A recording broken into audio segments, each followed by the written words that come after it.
Olá, gente querida! Hoje é domingo, dia do Senhor.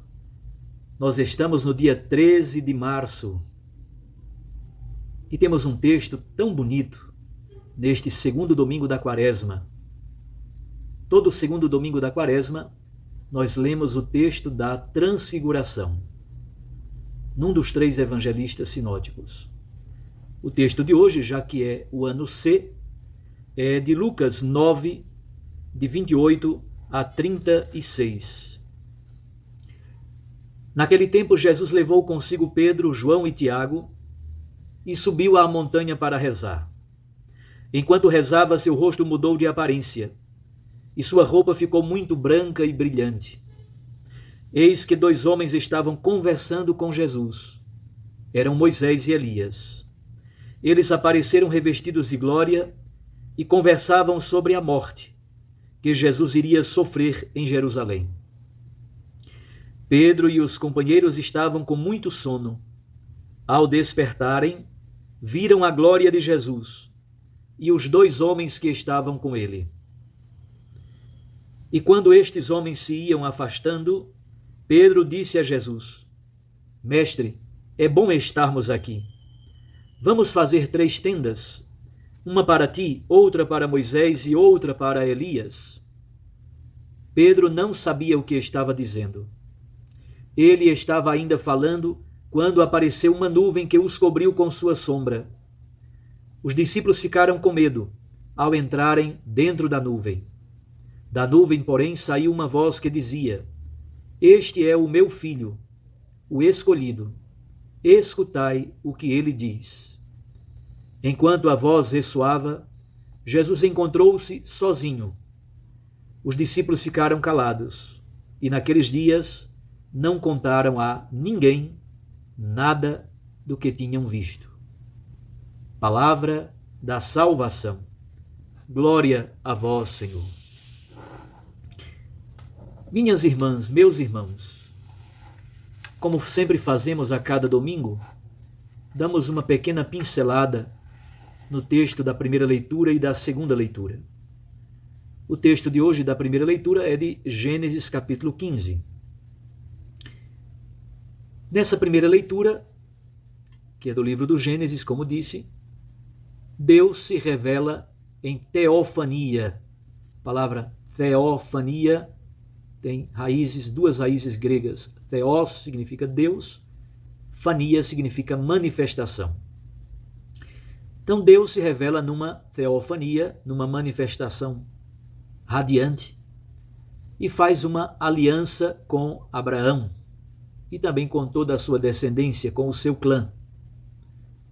A descendência de Abraão será tão numerosa quanto as estrelas do céu. O problema é que até aquele momento Abraão ainda não tinha nenhum filho com Sara. E agora, o que vai fazer? Será que a promessa de Deus está falha e é uma mentira? Deus lhe diz que a sua fé, a fé de Abraão, será contada como justiça, como justificação. Exatamente porque Deus perdoa o seu pecado. Eu nem sei de qual pecado Abraão está sendo perdoado. Mas Abraão está sendo bastante esperto e reage com esperteza e pergunta ao Senhor: como é que eu sei que eu vou possuir esta terra? Deus não dá resposta concreta nenhuma. Pelo contrário, Deus pede um novo ato de esperança, um novo ato de fé. Deus lhe pede um holocausto, um sacrifício de animais. E neste sacrifício, Deus sela uma aliança e promete a Abraão que vai dar a terra aos teus pais, darei esta terra, diz o Senhor a Abraão. É bonito ver então esta aliança selada e Deus que abençoa Abraão e toda a sua descendência. Aos teus descendentes eu darei esta terra. E Deus é fiel àquilo que diz. Na segunda leitura, Paulo ajuda a comunidade de Filipos a guardar a esperança, a permanecer firme nesta espera do dia do Senhor Javé, o dia de nosso Senhor Jesus Cristo, o dia da vinda do Senhor. Para Paulo, quando escreveu a carta a Filipos, a carta aos Filipenses, ele imaginava que essa vinda de Jesus em glória seria muito em breve, seria iminente. Ele então vai transfigurar o nosso corpo humilhado pelo pecado. Deus transfigura o nosso corpo humilhado pelo pecado. E ele diz que o nosso corpo será semelhante ao dele. Nós vivemos como pessoas terrenas, mas somos convidados a nos deixarmos revestir da luz. Exatamente porque, como diz São Paulo, tanto nessa carta aos Filipenses quanto na carta aos Efésios, nós somos cidadãos do céu. Seremos então perdoados, transfigurados, enquanto na fidelidade aguardamos a manifestação de nosso Senhor Jesus Cristo. No Evangelho de Lucas, diferentemente de Mateus e de Marcos, acontece uma cristofania. Enquanto Jesus está rezando, e essa é uma característica típica de Lucas, enquanto Jesus está rezando, isto é, ele está com as mãos livres, enquanto ele está rezando, acontece a teofania, a cristofania, a manifestação de Cristo Jesus. No batismo e no próprio mistério pascal. No início está o batismo, depois a transfiguração e, por último, o Calvário. Na liturgia de hoje nós vamos tentar unir estas três experiências: batismo, transfiguração e Calvário. Mas lembrem que o Calvário não é simplesmente o lugar da morte. O Calvário é, sobretudo, o lugar da vida. Se vocês quiserem resumir o Evangelho de hoje em 10 pontos rápidos, percebam. Primeiro, Jesus toma consigo Pedro, João e Tiago. 2. Ele sobe um monte para rezar. 3. O rosto mudou de aspecto e a sua veste se tornou branca e brilhante.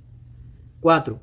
Moisés e Elias conversavam com ele sobre sua partida, sobre o seu destino em Jerusalém. 5. Pedro e os 2 outros discípulos estavam caindo de sono. 6. Contudo, viram a glória de Jesus e os 2, Moisés e Elias. 7. Pedro diz: é bom estarmos aqui. Permanecerá Pedro sobre esta montanha? 8. Veio uma nuvem e uma voz do céu. 9. A voz diz: este é o meu filho, o eleito, escutai-o. E finalmente, 10. Jesus estava rezando sozinho. Ao final, ele está novamente sozinho e os discípulos fazem silêncio sobre tudo aquilo que aconteceu. O que podemos então remarcar de importante no texto do Evangelho de hoje? Jesus aparece ao mesmo tempo como Jesus crucificado, é o Jesus da paixão, mas é ao mesmo tempo o Jesus da glória. A sua glória e o seu esplendor são antecipados. Segundo, Pedro, João e Tiago estão fascinados com a glória de Cristo. Mas no fundo, eles estão equivocados, porque essa glória passa necessariamente pela vitória da cruz, pela ressurreição. Terceiro, o assunto da conversa nos últimos momentos com Moisés e Elias é exatamente o sofrimento de morte em Jerusalém. Quarto, Pedro, mais uma vez, quer afastar Jesus da sua missão, quer ser escutado. No fundo, se ele for escutado, será um grande escândalo para todos nós. Ao menos nesse momento. Depois Pedro se refaz. O amor de Deus o refaz, o amor de Cristo o refaz. Quando Jesus pergunta: Pedro, tu me amas? Ele está dizendo que o amor de Cristo o refaz. 5. Jesus e os discípulos escutam a voz do Pai. A mesma voz que já havia falado no batismo, fala na transfiguração e um dia falará de modo pleno e definitivo no mistério da cruz e da ressurreição. A voz do Pai é elemento central na liturgia de hoje. Sexto, Jesus é um Messias sofredor que está antecipando a glória do Pai em sua existência, para que ele possa viver alimentando-se dessa glória, alimentando-se do Tabor, vivendo de toda palavra que sai da boca de Deus. E finalmente, sétimo, o centro do evangelho de hoje é a confissão de fé do discípulo de Jesus. A confissão de fé também do Pai. O discípulo confessa a sua fé. O Pai confirma plenamente, confessa e professa plenamente a sua fidelidade por meio do seu Filho Jesus Cristo. E Jesus é o Messias crucificado e glorioso, testemunhado por dois membros insignes da Sagrada Escritura. Um grande abraço a você. Fique com Deus e com sua Mãe Maria Santíssima.